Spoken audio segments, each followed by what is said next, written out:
இவ்வளவு தூரத்திற்கு குதிரை பேரம் நடக்குமா அப்படின்ற மிகப்பெரிய பில்லியன் டாலர் கேள்வி வருது. தூய ஆட்சி சொல்லிட்டு ஒரு அயோக்கியத்தை பண்ணா பரவாயில்ல, அரசியல் இதெல்லாம் சாதாரண முப்பான்னு போலாம். என்னென்ன வழிகள் இருக்கிறதோ அத்தனை அயோக்கியத்தனங்களை பண்றாங்க. பாஜகவை யார் இயக்குகிறார்களோ அவங்கதான் தாவேக்காவும் இயக்குறாங்க. முறுக்கு சரியில்லை, முறுக்குல எக்ஸ்பைரி டேட் எங்க இருக்கு, ஜிலேபி சரியில்லை அப்படின்னு சொல்லி கேட்டுக்கிட்டு இருக்கிறார். ஒரு இந்து சமய அறநிலைத்துறையுடைய அமைச்சருடைய பணியா அது? தொடர்ச்சியா அப்படி சம்பவம் நடந்துட்டே இருக்கும், கொலைகள் நடந்துகிட்டே இருக்கும், நம்ம கண்டுக்கிற கூடாது. ஏன்னா 6 மாசம் நம்ம வந்து வாயை பத்திட்டு அமைதியா இருக்கணும் அப்படின்றதுக்காக அமைதியா இருக்கணுமா? பதவி வெறிக்காகவும் சோஃபாவுக்காகவும் இவங்க தங்களுடைய கொள்கையை விட்டு விட்டார்கள் அப்படின்றத வெளிப்படையா காட்டுது. டயா பூஸ்டர் சுகரை கண்ட்ரோல் பண்ணும், உங்க ஆரோக்கியத்தை மீட்டு தரும். சர்க்கரையை கட்டுப்படுத்துறதுக்கான எளிமையான வழிமுறை, இயற்கையான வழிமுறை. அனைத்து மருந்து கடைகளிலும் கிடைக்கும்.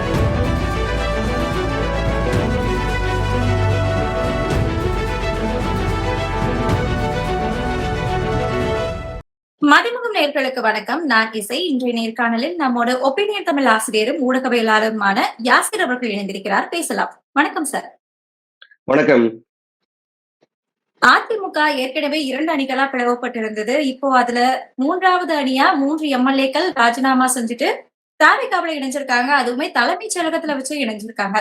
ஒரு அரசு அலுவலகத்தை அரசியல் அலுவலகம் மாதிரி பயன்படுத்தி இருக்காங்க. இது குதிரையை விட வேகமான குதிரை பேரம் அப்படின்னு மு க ஸ்டாலின் அவர்களும், ஒரு சோஃபா மாடல் ஆட்சி நடந்துட்டு இருக்கு அப்படின்னு உதயநிதி ஸ்டாலின் அவர்களுமே குற்றம் சாட்டியிருக்காங்க. உங்களுடைய பார்வை இது குறித்து என்னவா இருக்கு?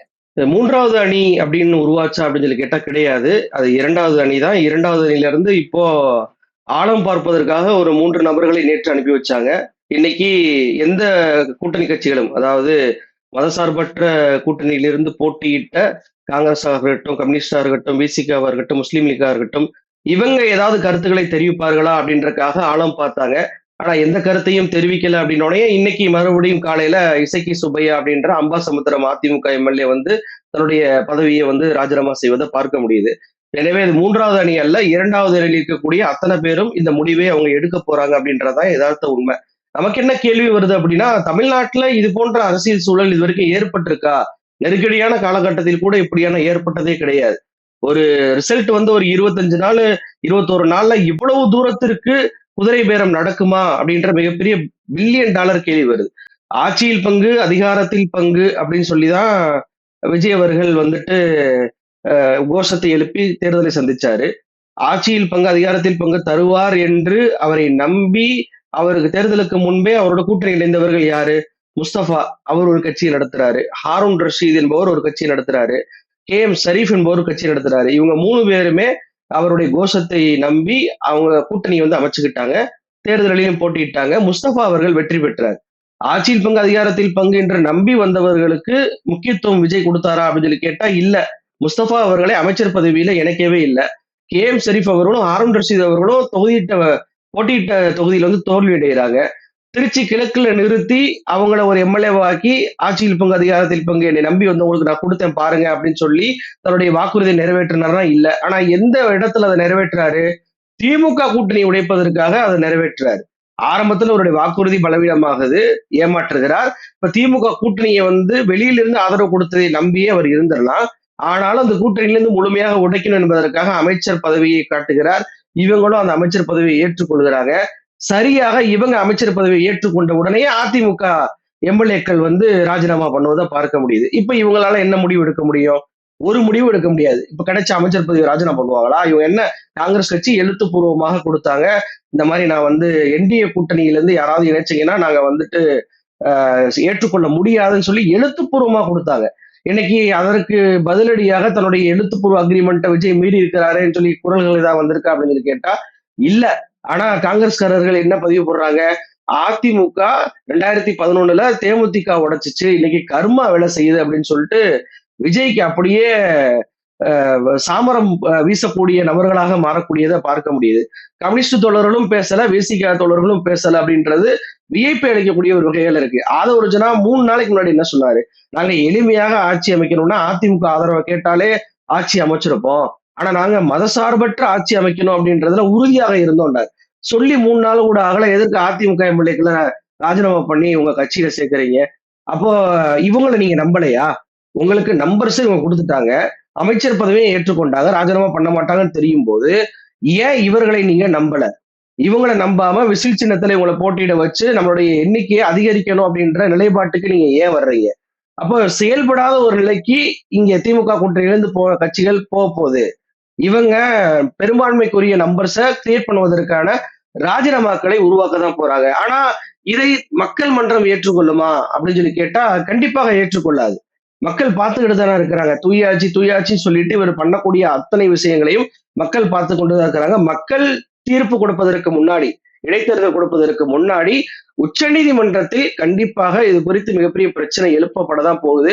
ஏன்னா இது மாதிரியே ஒரு விஷயம் 2019 கர்நாடகால நடந்துச்சு.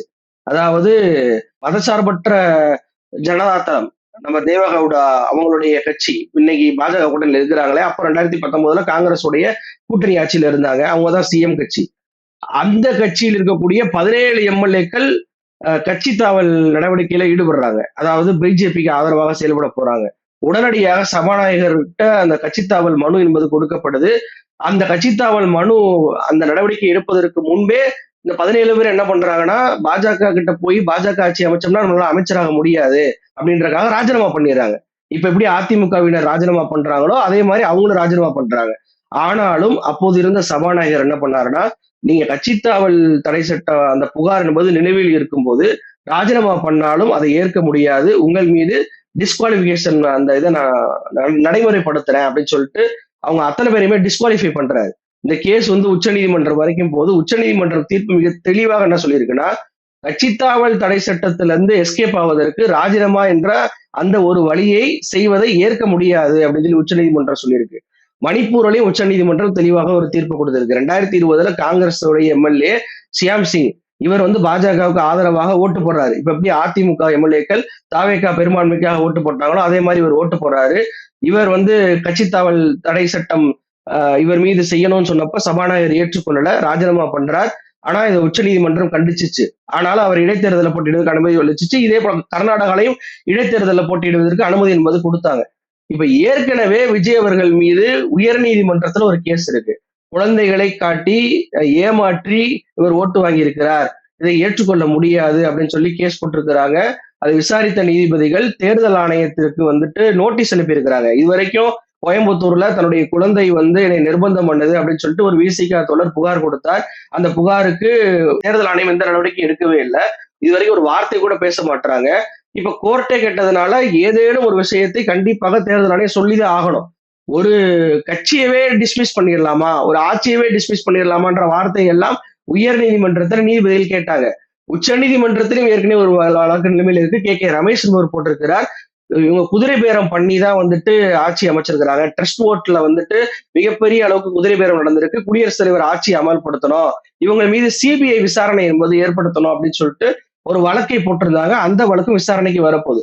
இப்போ குழந்தைகளை வச்சு ஏமாத்தி ஆட்சிக்கு வந்துட்டாரு, ட்ரஸ்ட் ஓட்ல ஊழல், இப்ப அதிமுக எம்எல்ஏக்களை ராஜினாமா பண்ணி சேர்ப்பது அப்படின்னு சொல்லிட்டு இருக்கிற எல்லா அயோக்கியத்தனத்தையும் சேர்த்து பண்றாங்க. தூய ஆட்சி சொல்லிட்டு ஒரு அயோக்கியத்தனத்தை பண்ணா பரவாயில்ல, அரசியல் இதெல்லாம் சாதாரண முப்பான்னு போலாம். என்னென்ன வழிகள் இருக்கிறதோ அத்தனை அயோக்கியத்தனங்களை பண்றாங்க.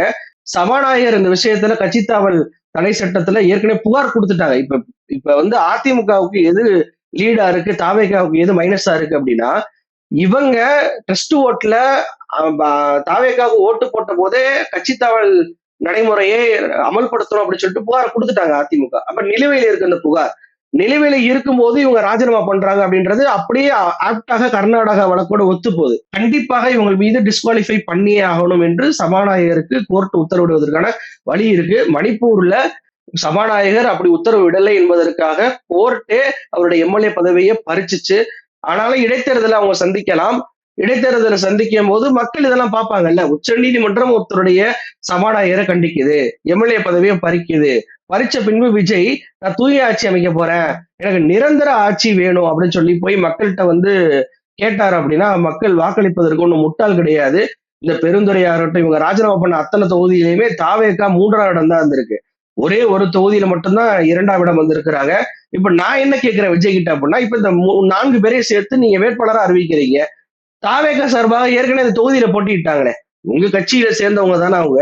உங்க கட்சியில அவங்களும் எம்எல்ஏ ஆகலாம், மக்களுக்கு சேவை செய்யலாம் அப்படின்னு சொல்லிட்டு உங்க ரசிகர் மன்றத்துல இருந்து வந்திருக்கக்கூடியவரால தானே இருப்பாங்க.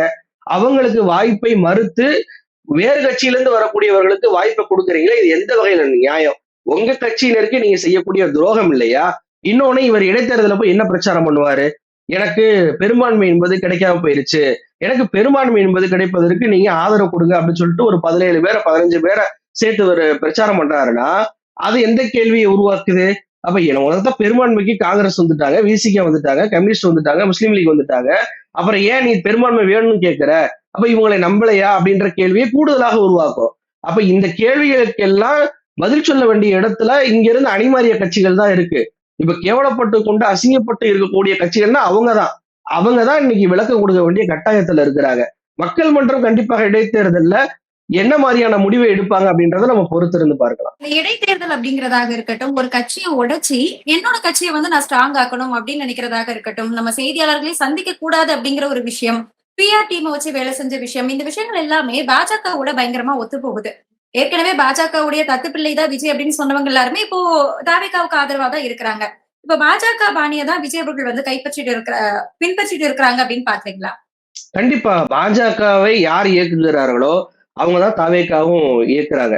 மோடி எடுக்கக்கூடிய முடிவுகள்லாம் எதுவும் கிடையாது. அதே போலதான் விஜய் எடுக்கக்கூடிய முடிவுகள்லாம் எதுவும் கிடையாது. விஜய்க்கெல்லாம் அவ்வளவு தூரத்திற்கு கட்சி தாவல் தடை சட்டத்தை உள்வாங்கி படிச்சுட்டாரு, சபாநாயகர் அதிகாரத்துல அவருக்கு ஏகப்பட்ட விஷயங்கள் பின்ட்ராப்பா தெரியும் அப்படின்றதெல்லாம் சொன்னா அவங்க கட்சியினரே நம்ப மாட்டாங்க. அப்ப விஜய்க்கு யாரோ ஒரு வழிகாட்டுதல பண்றாங்க. எப்படி ஓபிஎஸ் அவர்களுக்கு நீங்க தர்ம யுத்தம் பண்ணுங்க அப்படின்னு சொல்லிட்டு ஒரு நபர் வழிகாட்டுதலை பண்ணாலோ, அதே போல விஜய்க்கு அவரை போன்ற யாரை நபரோ இல்ல அவரோ கூட வழிகாட்டுதல் என்பது பண்ணலாம். அப்படிப்பட்ட வழிகாட்டுதல்ல தான் பாஜகவுடைய உத்தியை அப்படியே ஃபாலோ பண்றாரு. பாஜக உத்தியை ஃபாலோ பண்ணுவது தமிழ்நாட்டில் எடுபடுமா அப்படின்னு சொல்லி கேட்டா கண்டிப்பாக எடுபடவே எடுபடாது. அதிமுகவில் இருக்கக்கூடிய இப்ப திமுக கூட நீங்க ஸ்டாலின் அவர்களோட என்ன வேணாலும் கருத்துக்களை சொல்லலாம், நாகரிக அரசியல் அப்படின்னு சொல்லிட்டு அவர் தவிர்த்து விட்டு போவாரு. ஆனா எடப்பாடி பழனிசாமி போன்ற நபர்களிடம் நீங்க எதிர்த்து இப்படி போன்ற விஷயங்களை செஞ்சீங்கன்னா அவங்க எவ்வளவுக்கு எவ்வளவு இறங்கி இதற்கு பதிலடி கொடுக்க முடியுமோ அவ்வளவு தூரத்திற்கு பதிலடி கொடுக்கக்கூடிய கட்சி தான் அதிமுக, எடப்பாடி பழனிசாமி பொறுத்த வரைக்கும். இப்ப அந்த இன்பதுரை மிக தெளிவான ஒரு விஷயத்தையும் சொல்லியிருக்கிறாரு, அந்த கட்சியுடைய எம்பி. அவர் என்ன சொல்லியிருக்காருன்னா, இப்போ நீங்க ராஜினாமா பண்ணியிருக்கிறீங்க, கட்சி தாவல் தடை சட்ட புகார் என்பது நிலவில் இருக்கும்போது ராஜினாமா பண்ணுவதே தப்பு. ராஜினாமாவுடைய அந்த நோட்டிபிகேஷனை சபாநாயகர் அலுவலகம் வெளியிடுவதற்கு முன்பே நீங்க இன்னொரு கட்சியில போய் சேர்றீங்க, இன்னொரு கட்சி அட்டையை வாங்குறீங்க, இது தப்பு, இது சட்டப்படி தப்பு, இது செஞ்சிருக்கவே கூடாது. அப்ப அந்த விஷயத்தையும் நாங்க கோர்ட்டுக்கு கொண்டு போவோம் அப்படின்ற ஒரு விஷயத்த சொல்றாரு. சோ இந்த விஷயம் கோர்ட்டுக்கு போனா இதற்கும் பதில் சொல்ல வேண்டிய இடத்துல விஜய் இருப்பார். இப்ப பாஜக அத்துமீறி ஒரு மாநிலத்துல கட்சிகளை உடைக்குது, சபாநாயகரை கைக்குள்ள போட்டு எல்லா விஷயத்தையும் செய்யுது அப்படின்னா அவங்களுடைய பலம் என்பது வேற. அவங்க பொறுத்த வரைக்கும் என்னன்னா கரெக்டா பின் பாயிண்ட் பண்ணி 2/3 எம்எல்ஏக்களை தூக்குவாங்க இல்லையா, பெரும்பான்மைக்கு எவ்வளவு வேணுமோ அதை மொத்தமா தூக்குவாங்க. அத சட்ட ரீதியாக டிஸ்குவாலிஃபை பண்ணாத அளவுக்கு பல்வேறு விஷயங்களே பண்ணுவாங்க. ஆனா இவங்க அப்படியா பண்றாங்க? இவங்க அப்படி பண்றாங்களா அப்படின்னு சொல்லி கேட்டா இல்ல. இவங்க சிவி சண்முகம் தரப்ப உடைச்சிட்டு வர சொன்னாங்க. 2/3 எம்எல்ஏக்கள் வரவே இல்லை. தேவையில்லாம ஓட்டையும் வாங்கிட்டாங்க, அவங்களுடைய நம்பிக்கை கோரும் வாக்கெடுப்புல வாக்கையும் வாங்கிட்டாங்க. இப்ப எடப்பாடிய கை ஓங்கி போச்சு. அவங்களுடைய எம்எல்ஏக்கள் பாதி பேர் அந்த எடப்பாடி தரப்புக்கு போயிட்டாங்க. எடப்பாடி வைக்கக்கூடிய புகார் அந்த கட்சிகிட்ட தான் கண்ட்ரோல் இருக்கு அப்படின்ற மாதிரி மாறி போனதுனால உச்சநீதிமன்றம் வரைக்கும் போனாலும் சட்ட சிக்கலை சந்திக்கக்கூடிய ஒரு நிலைமை என்பது ஏற்படும். பாஜகவை போல தமிழ்நாட்டில் ஒரு கட்சி அணுகுமுறையை கையாண்டால் பாஜகவுக்கே இங்க பதிலடி கிடைக்கும் போது அதோடைய ஜெராக்ஸ் காப்பியாக வருபவர்களுக்கு எப்படிப்பட்ட பதிலடி வரும் அப்படின்றத நம்ம உச்சநீதிமன்ற கேஸ் போவதுல இருந்து பார்க்கதான் போறோம். நீங்க சொன்ன மாதிரியே அவங்களுக்கு ஆதரவு இருக்கு, பெரும்பான்மையான ஆதரவு இருக்கக்கூடிய அந்த பட்சத்துல 118க்கு 120 2 எக்ஸ்ட்ரா முஸ்லீம் லீக்கோடது எக்ஸ்ட்ராவே இருக்கு. அந்த பட்சத்துல இப்ப அதிமுகவை உடைக்கணும், நமக்கு என்ன ஆதரவு வேணும் இப்படின்னு நினைக்கிறதுக்கான காரணம் என்ன? என்ன திட்டத்தை கையில வச்சிருக்காருன்னு நினைக்கிறீங்க? அவங்க கூட்டணியை நம்புவதற்கு தயாராக இல்லை. ஏன்னா முதலமைச்சர் அவர்கள் இளைஞரணி கூட்டத்துல பேசும்போது 5 ஆண்டு நீடிக்காது அப்படின்ட்டாரு. 5 ஆண்டு நீடிக்கிறதுக்கு என்ன பண்ணலாம்? திடீர்னு இப்ப கூட்டணிய முறிச்சிட்டு போறக்கூடிய சூழல் ஏற்பட்டா என்ன பண்றது அப்படின்ற கேள்வி விஜய் கட்சிக்கு ஏற்பட்டிருக்கு. ஏன் அந்த கேள்வி ஏற்படுது? இப்ப நீங்க மதசார்பற்ற ஆட்சியை நடத்த போறீங்க, 5 வருஷமும் இப்படிதான் உங்க ஆட்சி இருக்க போகுதுன்னா கண்டிப்பாக உங்களுடைய ஆதரவை அவங்க வாபஸ் வாங்கவே மாட்டாங்க. ஏன்னா அவங்க வந்து அமைச்சரவையில பங்கேற்றதுனால அந்த அமைச்சர் பதவியுடைய அந்த சுகத்தையும் அவங்க அனுபவிக்க தான் போறாங்க. அப்படின்றப்போ உங்களுடைய ஆதரவு என்பது நிலைகுலையாம அப்படியே தான் இருக்கும். ஆனா நீங்க அவங்கள நம்பாம ஏன் இந்த இடத்துக்கு நீங்க வர்றீங்க, உங்களுக்கு தனிப்பெரும்பான்மை வரணும்னு ஏன் நீங்க நினைக்கிறீங்கன்னா, உங்களுடைய போக்கு மதசார்பற்ற ஆட்சியாக இருக்காது அப்படின்றதான் காட்டுது. இப்போ என்இபி பிரச்சனை வரப்போகுது. பிஎம் ஸ்ரீக்கு தேர்தல் முடிவு அன்னைக்கே ஒரு கடிதத்தை அனுப்பிட்டாங்க. இதுவரைக்கும் ஒரு பதிலையும் சொல்லல. ஆலோசித்து முடிவு எடுப்போம் அப்படின்ற மாதிரி பேச ஆரம்பிச்சிட்டாங்க. திருப்பரங்குன்றம் விவகாரம், கார்த்திகை தீபம் வரப்போகுது. அமைச்சர் யாரு? பார்ப்பனரு. அதே போல சிறுபான்மைத்துறை அமைச்சர் யாரு? முஸ்லீம் லீக் கிட்ட கொடுத்தாச்சு. இந்து சமய அறநிலையத்துறைக்கும் அவங்களுக்கு ஆதரவான ஒரு விஷயம். சட்டத்துறை அமைச்சர் யாரு? ஏற்கனவே ஆர்எஸ்எஸ்ல இருந்த சிடிஆர் நிர்மல்குமார். அப்ப எல்லா முடிவையும் பாஜகவுக்கு சாதகமாக எடுக்கக்கூடிய அளவுக்கான எல்லா கட்டமைப்பையும் இப்பயே வச்சுட்டாங்க. வந்து பலிகடாவாக போகுது முஸ்லீம் லீக் தான் அந்த விவகாரத்துல. அப்ப இப்படியான வரும்போது வாபஸ் வாங்குறாங்க முஸ்லீம் லீக். என்னங்க நீங்க இப்படி பண்றீங்க அப்படின்னா, அப்ப ஆட்சி பரிவேறக்கூடாது அப்படின்ற ஒரு விஷயம். தொழிலாளர் நலனுக்கு எதிராக ஏதேனும் ஒரு முடிவு எடுக்கிறாங்களா? இப்ப தொழிலாளர்களுக்கு எதிரான சட்டங்களை எல்லாம் நிறைவேற்றி வச்சிருக்கிறாங்க. தமிழ்நாட்டுல அதை அமல்படுத்தினாங்க அப்படின்னா கம்யூனிஸ்ட் நம்மளுக்கு எதிராக திரும்பி விடுவார்களோ அப்படின்ற அச்சம் வந்து அவங்களுக்கு இருக்கு. இப்போ திமுகவினர் மீது இடி வந்து ரைடு பண்ணணும் அப்படின்னு சொல்லிட்டு தொடர்ச்சியாக டிஜிபி கடிதம் மேல கடிதம் அனுப்புறாங்க, தலைமைச் செயலருக்கு அனுப்புறாங்க.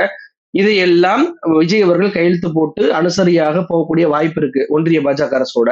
அப்ப இதை ஜனநாயக சக்திகள் தட்டி கேட்பாங்க. தட்டி கேட்டாங்க அப்படின்னா நாம கூட்டணியில இருந்து அவங்க வாபஸ் வாங்கினா நம்ம ஆட்சிக்கு கேள்விக்குறி ஆயிரும் அப்படின்ற பயம் விஜய்க்கு வந்திருக்கு. அப்போ ஒட்டுமொத்தமாக இவங்களை நம்பாமல் போனதற்கு காரணம் என்பது அவங்க இதுக்கு முன்னாடி நம்பிக்கை இல்லாம செயல்பட்டு இருக்கிறாங்க. அவங்கள நம்புவது என்பது முட்டாள்தனம் அப்படின்ற அந்த அடிப்படையில் அல்ல. ஏன்னா அவங்க அப்படி செயல்படவே இல்லை. இவர்களுடைய நோக்கம் நம்ம பாஜகவோட அனுசரியா நடக்க போறோம். மதசார்பற்ற ஆட்சி தான் இங்க பண்ண போறது கிடையாது. என்ன மாதிரியான முடிவை பாஜக எடுக்க சொல்கிறதோ அந்த முடிவை இங்க எடுக்க போறோம். உதாரணத்துக்கு இடபிள்யூஎஸோட அவங்க நிறைவேற்றுறாங்கன்னு வச்சுக்கோங்களேன். கம்யூனிஸ்ட் காங்கிரஸும் ஓகே சந்தோஷம் அப்படின்ட்டுருவாங்க. பிசிகா எதிர்க்கும், முஸ்லீம் லீக் எதிர்க்கும். அப்ப என்ன பண்றது? இந்த மாதிரியான பிரச்சனைகள் வரும்போதுதான் மும்மொழி கொள்கை அமல்படுத்தும் போது பிரச்சனைகள் வருது அப்படின்னா இதெல்லாம் சமாளிப்பதற்கு தான் இவங்க இப்படியான எம்எல்ஏக்களை வந்து ராஜினாமா பண்ண சொல்லி விசில் சின்னத்துல நிப்பாட்டி அவங்கள வந்து பெரும்பான்மையில இணைச்சுக்கிறலாம் அப்படின்னு சொல்லிட்டு நினைக்கிறாங்க. பட் ஆனா இதை முறியடிக்கக்கூடிய ஒரு விஷயம் சபாநாயகர், உச்சநீதிமன்றம் எல்லாத்தையும் தாண்டி மக்கள் மன்றத்துக்கு தான் இருக்கு. தமிழ்நாட்டுல இவ்வளவு கேடுகட்ட ஒரு தனத்தை எல்லா வழியிலும் செய்யக்கூடிய ஒரு ஆட்சி பெரும்பான்மை பெறுவது என்பது தமிழ்நாட்டு மக்களுக்கு தான் ஆபத்தாக முடியும். நான் இவ்வளவு பட்டியல் சொன்னேன். இந்த பட்டியல் அனைத்தையுமே அவங்க பெரும்பான்மை இருந்தால்தான் செய்ய முடியும். அந்த பெரும்பான்மையை நீங்க மறுபடியும் சினிமா முகத்திலேயோ இல்ல உங்க பேரன் சொல்லிட்டான், இல்ல பையன் சொல்லிட்டான் அப்படின்னு சொல்லிட்டு முடிவை எடுத்து வேட்பாளர் பேரு கூட யாருன்னு பார்க்காம விசில் சின்னத்தை பார்த்து குத்திட்டு வந்தீங்கன்னா பாதிக்கப்பட போது உங்களுடைய பிள்ளைகள் தான். 3ஆம் வகுப்பு, 5ஆம் வகுப்பு, 8ஆம் வகுப்புக்கு பொது தேர்வு வைப்பாங்க. நீட் தேர்வு மாதிரி வந்துட்டு எல்லா படிப்புக்கும் ஒரு தேர்வை கொண்டு வருவாங்க. எந்த மேற்படிப்பும் படிக்க முடியாது. இப்படியான சிக்கல்களை உங்களுடைய குழந்தைகள் சந்திக்க வேண்டும் என்றால் நீங்க தாராளமாக மறுபடியும் விசில் சின்னத்துக்கு ஓட்டு போடுங்க அப்படின்றதான் என்னுடைய பார்வை. பேசும்போது முஸ்தபா அவர்களுக்கு வந்து அமைச்சர் பதவி கொடுக்கல அப்படிங்கிறதையும், ஒரு பார்ப்பனருக்கு வந்து நீங்க அறநிலையை கொடுத்துட்டாங்க அப்படிங்கறதையும் மென்ஷன் பண்ணியிருந்தீங்க. அவங்களுடைய செயல்பாடுகள் எதுவுமே பார்க்காம சாதி ரீதியிலான நம்ம வந்து ஒரு ஆரம்பத்திலேயே நம்ம இந்த மாதிரியான ஒரு முடிவுகளுக்கு வரலாமா? ஆக்சுவலா நான் முஸ்தபாவை கொடுக்கல அப்படின்றது மதத்தின் அடிப்படையில சொல்லல. சிறுபான்மையினருக்கு ஒரு வாய்ப்பு கொடுக்கணும் அப்படின்ற அடிப்படையில் சொல்லல. ஒரு கூட்டணி கட்சியாக அவர் வந்து தாவேகா கிடையாது. அவர் வந்து தமிழ்நாடு முஸ்லீம் லீக் அப்படின்ற ஒரு கட்சி வச்சிருக்கிறார். அந்த கட்சி ஆட்சியில் பங்கு அதிகாரத்தில் பங்கு என்று கேட்பதற்கு இப்ப இணைஞ்சிருக்கு. அதை நம்பி இப்ப இணைஞ்சு அவங்க இணைஞ்ச அந்த கட்சிக்கு நீங்க பங்கு கொடுக்கல. இணையாத கட்சிகளுக்கு பங்கு கொடுக்குறீங்க. இப்ப நீங்க கேட்ட கேள்வி என்னன்னா சாதி ரீதியாக பார்க்கலாமா அப்படின்னு சொல்லி கேட்டா பார்த்துதான் ஆகணும். ஏன்னா வந்து இந்து சமய அறநிலைத்துறை என்பது எதற்காக உருவாக்கப்பட்டுச்சு? 100 ஆண்டுகளுக்கு முன்பு நீதி கட்சி அந்த சட்டத்தை கொண்டு வருவது பல்வேறு எதிர்ப்புகள் எந்த சமூகத்திடம் இருந்துச்சு. அதே சமூகத்திடம் போய் நீங்க இப்ப போய் கொடுத்தீங்கன்னா என்ன நடக்கும்? எவ்வளவு பெரிய ஒரு மோசமான நிலை வந்து ஏற்படும். நீங்க சேகர் பாபு அவர்கள் இந்த அமைச்சர் பதவியை ஏற்றுக்கொண்ட போது ஆரம்பகால பணி எப்படி இருந்தது? கோயில் நிலத்தை மீட்பதற்கான அத்தனை முயற்சியும் பண்ணாரு. மிகப்பெரிய அளவுக்கு ஆயிரக்கணக்கான கோடியான நிலங்கள் யார் யாரெல்லாம் அபகரிச்சிருக்கிறாங்க, அவங்கள்ட்ட இருந்து எப்படியெல்லாம் மீட்கலாம் அப்படின்றத ஜிஓ போட்டு மீட்டாங்க. கோர்ட்ல கேஸ் வாதாடி மீட்டாங்க. கோயில்கள் வந்து சீரமைக்கப்பட்டுச்சு, குடமுழுக்கு நடத்தப்பட்டுச்சு. ஆனா இன்னைக்கு வந்த அமைச்சர் வந்துட்டு என்ன மாதிரியான நடவடிக்கை எடுக்கிறார் அப்படின்னு சொல்லி பார்த்தா, முறுக்கு சரியில்லை, முறுக்குல எக்ஸ்பைரி டேட் எங்க இருக்கு, ஜிலேபி சரியில்லை அப்படின்னு சொல்லி கேட்டுக்கிட்டு இருக்கிறார். ஒரு இந்து சமய அறநிலைத்துறையுடைய அமைச்சருடைய பணியா அது? அதுக்குன்னு தனியான அதிகாரிகள் இருக்கிறாங்க. உணவுத்துறை அமைச்சர்னு ஒருத்தர் இருக்கிறாரு. எத்தனையோ பிரிவுகள் இருக்கு அதுக்கெல்லாம். அவங்க பண்ண வேண்டிய வேலையை நீங்க எதுக்கு பண்றீங்க? உங்களுடைய வேலை பிரதான பிரச்சனை ஒண்ணு பெருசாக இருக்கும்போது, சின்ன ஒரு பிரச்சனைய பூதாகரமா ஆக்கி காட்டுவாங்க. இது வந்து ஒரு பார்ப்பன தந்திரம். அந்த பார்ப்பன தந்திரத்த அந்த பையன் பண்றாரு. அவர் சொல்றாரு பெரியாரிஸ்ட். நான் வந்து ஜாதி பார்த்து எனக்கு இது பண்ணது கிடையாது. அப்படின்ட்டுலாம் சொல்றாரு. அவருடைய பதிவுகள்லாம் இப்ப வெளியாயிருக்கு. அவர் ஜெய் ஸ்ரீராம் கோஷம் போட்டிருக்கிறாரு. தாவேகாவு இணைவதற்கு முன்னாடி பஜ்ரங் தள் கொடிய தன்னுடைய ப்ரொஃபைல் பிக்சர்ல வச்சிருக்கிறாரு. அவருடைய சித்தாந்தமே எப்படிப்பட்ட ஒரு சித்தாந்தமாக இருக்கு அப்படின்றது அப்பட்டமாக வெளியாயிருக்கு. இதெல்லாம் தெரிஞ்சுக்கிட்டு தான் தாவேக்கால சேர்க்கிறாங்க. இதுல ஆதவர்ஜுனா சொல்றாரு எங்களுக்கு சாதியே தெரியாது. அப்ப ஏன்பா மறைமலை நகர்ல இருக்கக்கூடிய பையனை வந்துட்டு ஸ்ரீரங்கம் தொகுதியில போய் நிப்பாட்டீங்க?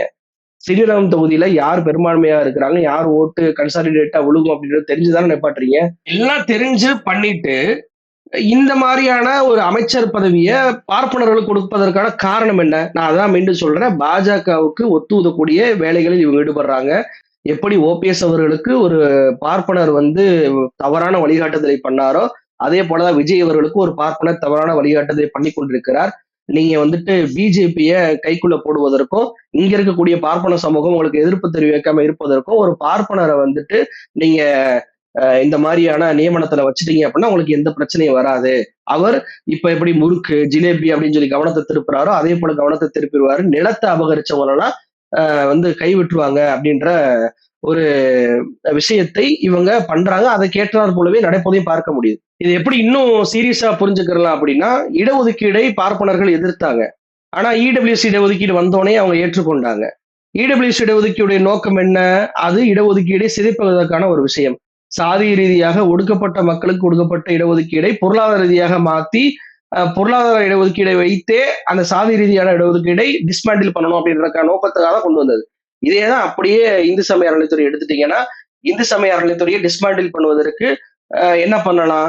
அப்போ பார்ப்பனர் ஒரு ஆளே ஒரு அமைச்சர் ஆக்கிடுவான். எப்படி இடபிள்யூஎஸ் வந்து இடஒதுக்கீடு எதிர்த்த இடஒதுக்கீடையே ஆதரித்த இடபிள்யூஎஸ் மாதிரி எதிர்த்த இந்து சமய அறநிலைத்துறையே ஆதரிக்கக்கூடிய வகையில ஒரு பார்ப்பனரை கொண்டு வர்றது. அப்படி பார்ப்பனரை கொண்டு வந்து இடபிள்யூஎஸ் வச்சு சாதி ரீதியான இடஒதுக்கீடை உடைக்கிற மாதிரி இந்து சமய அறநிலைத்துறையில இருக்கக்கூடிய அத்தனை விஷயத்தையும் உடைக்கிறது. இதுதான் இவங்களுடைய அப்பட்டமான பிளான். இன்று வரைக்கும் இந்து சமய அறநிலைத்துறையை ஒழிப்பேன், அது இருக்கக்கூடாது என்று சொன்ன நயினார் நாகேந்திரனோ, அண்ணாமலையோ, வானதி சீனிவாசனோ, தமிழிசையோ, அமித்ஷாவோ வாய் திறக்கவே இல்லை.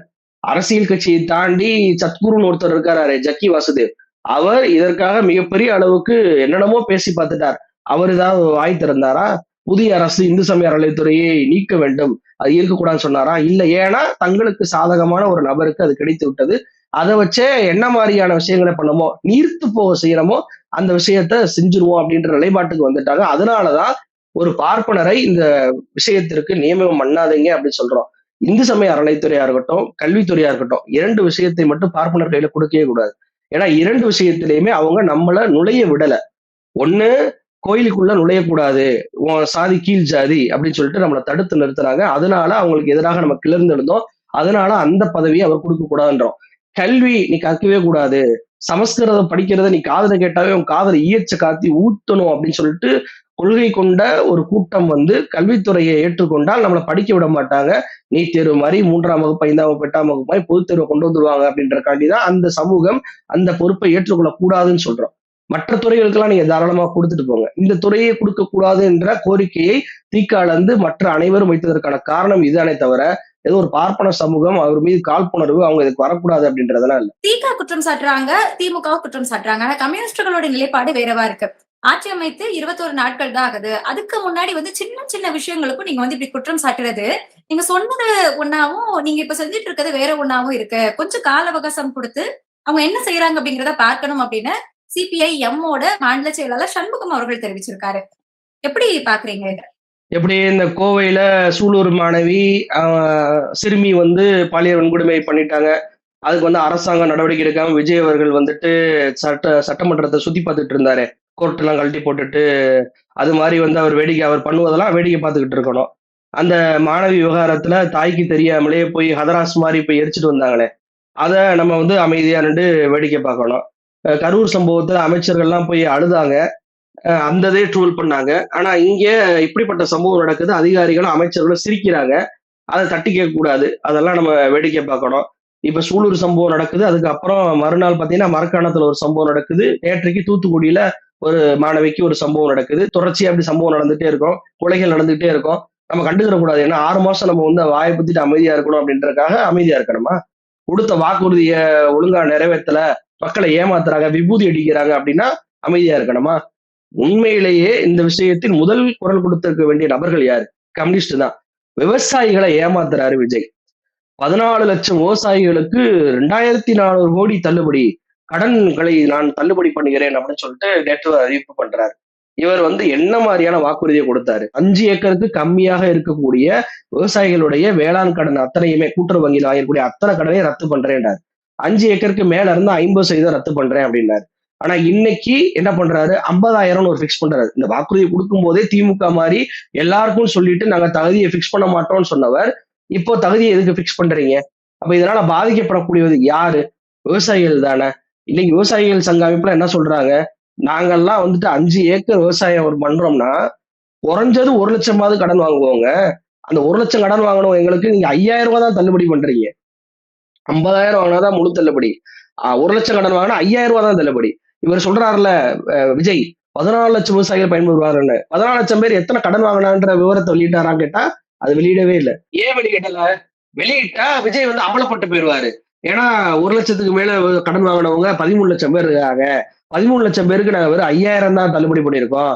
வெறும் 1 லட்சம் பேருக்கு தான் 50,000, 40,000, 20,000 தள்ளுபடி பண்ணியிருக்கோம் அப்படின்ற உண்மை தெரிஞ்சிரும்ன்றக்காண்டிதான் விஜய் இப்படி பண்றாரு. 14 லட்சத்தை 2,400 கோடி அப்படின்னா ஆவரேஜ் பண்ணாவே உங்களுக்கு ஒரு விவசாயிக்கு 14,000 ரூபாய் தான் வருது. 14,000 ரூபாய் அப்படின்னா 50,000 ரூபாய் தள்ளுபடியும் 14,000 ரூபாய்க்கு எவ்வளவு டிஃபரன்ஸ் இருக்கு பாருங்க. ஆவரேஜ் 14,000 வருதுன்னா அதுக்கு கீழே உள்ளவங்க அதிகமா இருந்தா தானே இந்த 14,000ன்றதே வரும். அப்ப 5,000 ரூபாய் என்பது தள்ளுபடி ஆகப்பட்டது பல பேர் இருப்பதனாலதான் இந்த ஆவரேஜ் 14,000 வருது. அதனாலதான் நம்பர்ஸ் மறைக்கிறாரு. அப்ப இங்க நேரடியாக விவசாயிகள் பாதிக்கப்படும் போது முதல்ல விவசாயிகளுக்காக குரல் கொடுக்க வேண்டிய ஒரு இயக்கமா இருப்பது கம்யூனிஸ்ட் தான். ஆனா இது வரைக்கும் அந்த கம்யூனிஸ்ட் வாய் திறக்கவே இல்லை. கேட்டா என்ன சொல்றாங்க? நீங்க எல்லாம் கடைசி வருஷத்துலதானே அதிகமான வாக்குறுதியை நிறைவேற்றலைங்க, இவங்களுக்கு ஏன் வாய்ப்பு கொடுக்க மாட்டேன்றீங்க. அவர் ஆட்சி பொறுப்பு இருக்கும்போது இவர் ஆட்சி பொறுக்கும் போது நிலைமை ஒண்ணா? அவங்க ஆட்சி பொறுப்பு இருக்கும்போது கொரோனா காலம் 2வது அலை இருந்தது.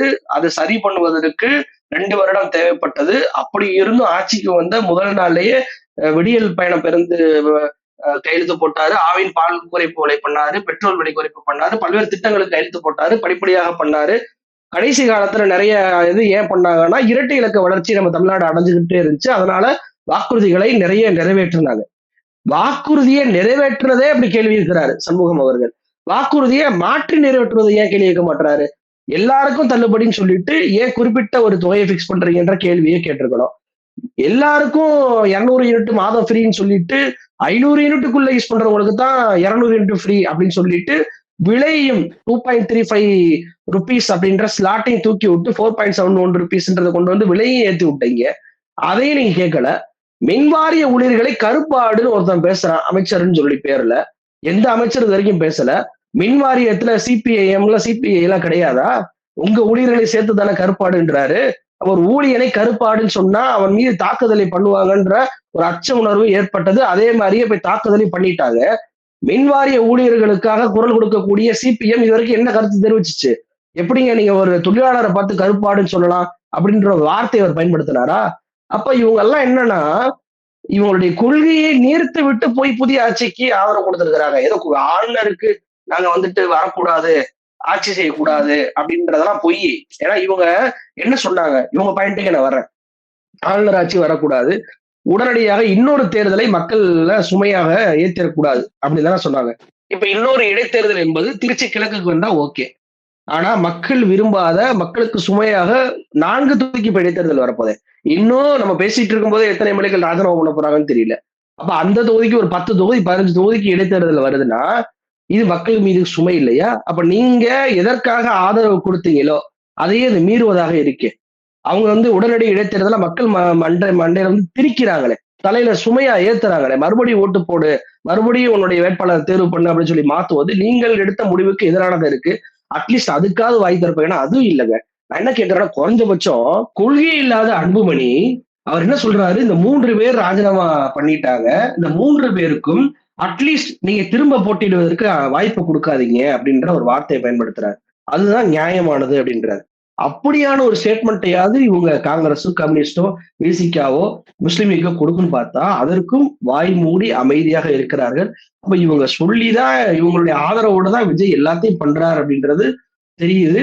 நான் ஏற்கனவே சொன்ன மாதிரி இவங்களை நம்பாம விஜய் எடுக்கக்கூடிய முடிவுக்கு இவங்களே ஆதரவு கொடுப்பது என்பது பதவி வெறிக்காகவும் சோஃபாவுக்காகவும் இவங்க தங்களுடைய கொள்கையை விட்டு விட்டார்கள் அப்படின்றத வெளிப்படையா காட்டுது.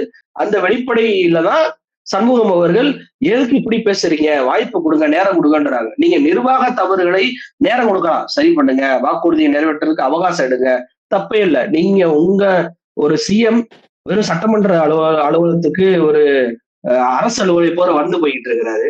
அதை வந்துட்டு அப்படி இருந்தா சட்டம் ஒழுங்கு கெட்டு போவதான் செய்யும். அதை ஒரு தட்டி கேட்க கூடாதா? ஒரு சிஎம் நேரம் நாட்டு மக்களை சுத்தி இருக்கணும், போலீஸ் எல்லாத்தையும் கூப்பிட்டு ஒரு மீட்டிங் போட்டிருக்கணும், கலெக்டர் அத்தனை பேரையும் அழைத்து ஒரு மீட்டிங்கை போட்டிருக்கணும், ஒவ்வொரு மாவட்டமாக மக்களை போய் சந்திச்சிருக்கணும். சொன்னார் சிஎம் ஆனா நான் போய் சந்திப்பேன் அப்படின்னு சொல்லிட்டு எதையுமே சந்திக்கல.